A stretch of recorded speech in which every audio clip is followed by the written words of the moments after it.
आनंदी प्रेक्षकांनो, मालिकेचा कसला जबरदस्त ट्रॅक आता आलेला आहे। आत्तापर्यंत आपण इकडे पाहत आहोत की या सगळ्यामध्ये मात्र आता फक्त नाटक करत आहे तो म्हणजे युगंधर या सगळ्यामध्ये नाटक करतोय की आता आनंदीच्या बद्दल आपल्याला अजिबात काळजी नाही आहे। पण प्रत्यक्षरित्या आपण पाहिले की त्यांनी आता आनंदीला शोधण्यासाठी शिर्केंना जंग पछाडायला लावलेले आहेत आणि या सगळ्यामध्ये आनंदीच्या अपघाताची बातमी आल्या कारणाने मात्र अचानकपणे गेम पलटी झालेला आहे आणि इथेच आता एक सत्याचा महाभयंकर उलगडा होताना आपल्याला आता दिसणार आहे। म्हणजे मुळातच आता मात्र स्वतः आता पृथ्वी या सगळ्यामध्ये आनंदीचा शोध घेण्यासाठी जंग पछाडत त्याला आता स्वतःच्या मात्र केलेल्या कृत्याची त्याचं लाज वाटलेली आहे आणि त्याचमुळे पृथ्वीने असा काही निर्णय घेतलाय की त्यानंतर मात्र आता आनंदी सापडले, पण आनंदीला न दिसण्याचं सत्य युगंधरच्या समोर आलंय। आणि इतकंच नाही आहे तर आता या अपघातामुळे आनंदीची दृष्टी पण परत आली। हो प्रेक्षकांनो, एकावरती एक चमत्कार कसे घडलेत, काय घडले सविस्तरपणे पाहू। प्रेक्षकांनो, पृथ्वी आता इकडे सांगत आहे, हे बघ तू चिंता करू नकोस आर्ची, काही झालं तरी माझं आनंदीसोबत वैयक्तिक असं काही वैर नाही आहे।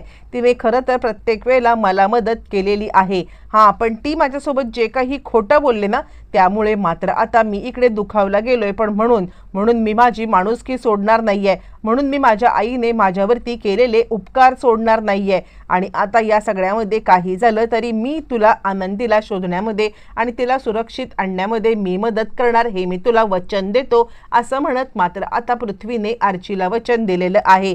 त्यावरती मात्र आता माई आणि दादा दोघंजण खुश झालेत। खरंच पृथ्वी, समिधाचा मुलगा आता शोभलाच खरा तू। म्हणजे समिधा सुद्धा आता या ठिकाणी असती ना तर तिने सुद्धा कधीच गरजू व्यक्तींना मात्र आता धुडकारलं नसतं। मला कळत नाहीये की युगंधर असं का वागला। आणि त्यावरती मात्र आता पृथ्वी सांगायला लागतो, आर्ची तुला कळतंय का, म्हणजे आता असं असताना सुद्धा इकडे तुम्ही तुमच्या आनंदीचं यांच्यासोबत लग्न का लावून दिलत, आता त्यांनी त्यांची जबाबदारी झटकलेली तुम्ही पाहिलीत ना, असं म्हटल्यावरती आर्ची सांगते, दादा तू या सगळ्यामध्ये आमची मदत करशील ना।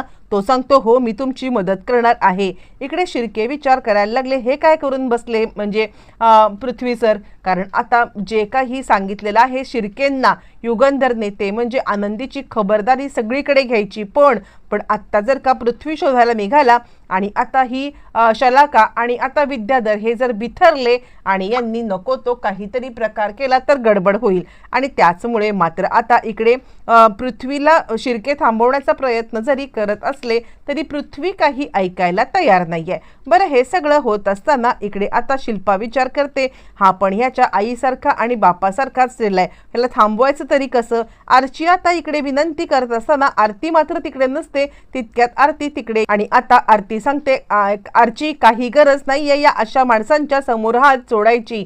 यांच्या वडिलांनी मात्र आपली मदत करण्यासाठी नकार दिलाय, हा सुद्धा काय आपली मदत करणार, तू कुणाकडून आणि काय अपेक्षा करत आहेस, तुला आता कळत नाहीये का। आणि यावरती मात्र आता इकडे आर्ची सांगायला लागते, यांच्या समोर हात जोडण्यासाठी आता अजिबात हे करू नको, यांना आता कोणत्याही प्रकारे काही झालं तरी सुद्धा या सगळ्यामध्ये मात्र आता कोणाचीही काही जाण नाहीये।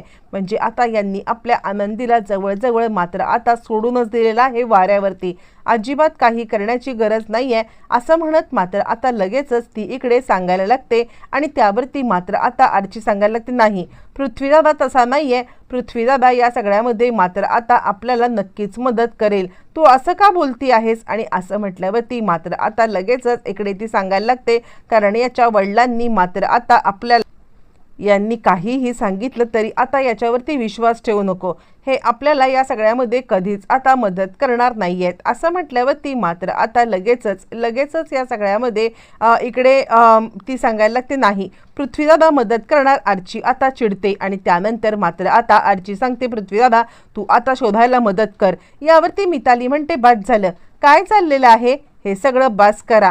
म्हणजे आता यावरती मिताली सांगते, तुम्ही दोघींनी आत्ताच्या आत्ता या घराच्या बाहेर पडा। यावरती मात्र आता आर्ची सांगायला लागते, चल आरतीताई आपणच आपल्या म्हणजे आता आनंदीला शोधायला जाऊया असं म्हणत या दोघी जणी बाहेर पडल्यात. पण त्या इकडे शिर्के आलेत आणि ते युगंधरला सांगायला लागतात की पृथ्वी साहेबांनी खाली आता घोळ केलाय.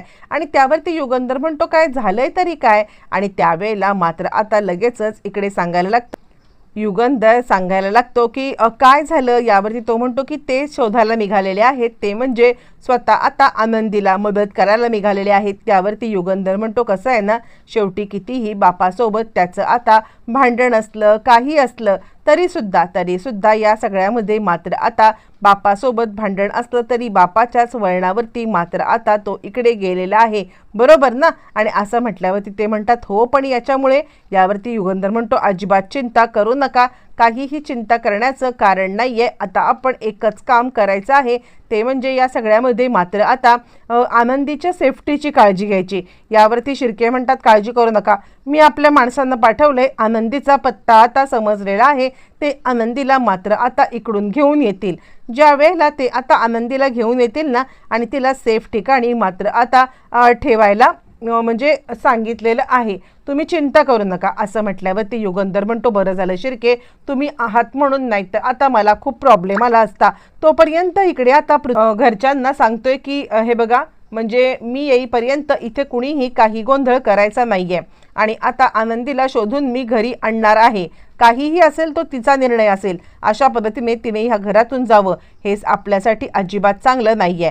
आणि त्यानंतर पृथ्वी आता शोधायला निघाले. पण त्याच वेळेला आपण पाहिलं की इकडे आता एक अपघात झालाय. या अपघातामध्ये मात्र आता पिंट्याने सांगितलेलं आहे की हा अपघात आनंदीचा झालाय, त्यामुळे आर्ची आणि आता इकडे आर्ची आणि त्याचबरोबर आरती दोघी जणी पॅनिक झाल्यात. आणि आता इकडे व्हिडिओ कॉलवरती त्या ठिकाणी गेल्यावरती असं कर असं आता माईंनी सांगितलेलं आहे.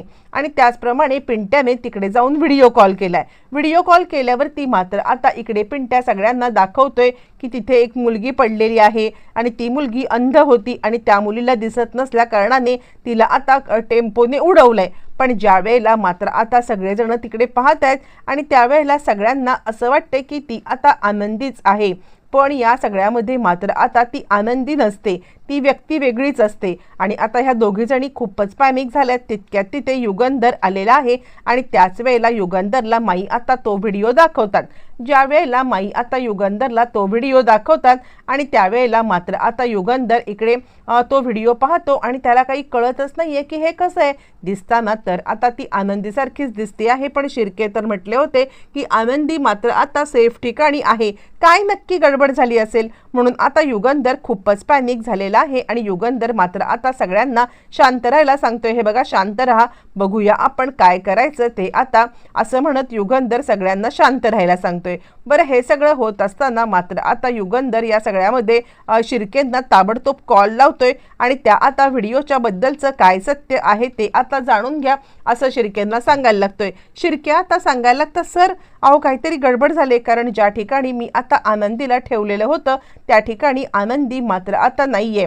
असं म्हटल्यावरती मात्र आता शिर्केंचं हे बोलणं ऐकल्यावरती युगंधरच्या मात्र आता म्हणजे पायाखालची जमीन हादरते. म्हणजे आता ही आनंदीच आहे का.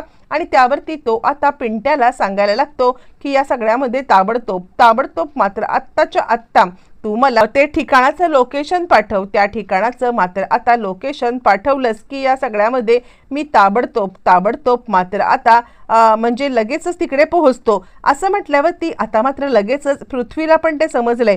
पृथ्वी युगंधरच्या आधी तिकडे पोहोचली. त्याच वेळेला पृथ्वी आता आनंदीला घेऊन घरी आलाय. ती मुलगी आनंदीच असते, कारण आता जिथे शिर्केंनी तिला आता ठेवलेलं असतं तिथून ती आता बाहेर पडलेली असते. आणि आता त्याच वेळेला मात्र आता इकडे आनंदी तिकडे डोक्यावरती आपटल्या कारणाने तिच्या आता डोळ्याला मार लागलाय आणि त्याचमुळे मात्र आता तिला हॉस्पिटलमध्ये नेऊन तिच्यावरती उपचार करून ज्या वेळेला मात्र आता पृथ्वीने तिला घरी आणले. युगंधर मात्र आता चांगलंच गडबडलेला आहे.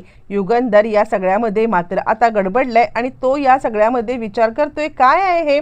आणि त्यावरती पृथ्वी सांगायला तो चमत्कार घडलाय, आनंदीला दिसायला लागलाय. आणि त्यावरती युगंधर म्हणाला तू दिसायला लागलाय म्हणजे काय, म्हणजे आनंदीला कधी दिसत नव्हतं आणि त्यावरती मात्र आता लगेचच इकडे सांगायला लागते ते म्हणजे सगळेजण घाबरतात आणि सगळेजण मात्र आता घाबरलेले आहेत आणि त्याचमुळे मात्र आता लगेचच इकडे युगंधरला दिसत नाही हे सत्य, माहीत नसलेलं सत्य समोर आले. पण ते कधी समोर आले?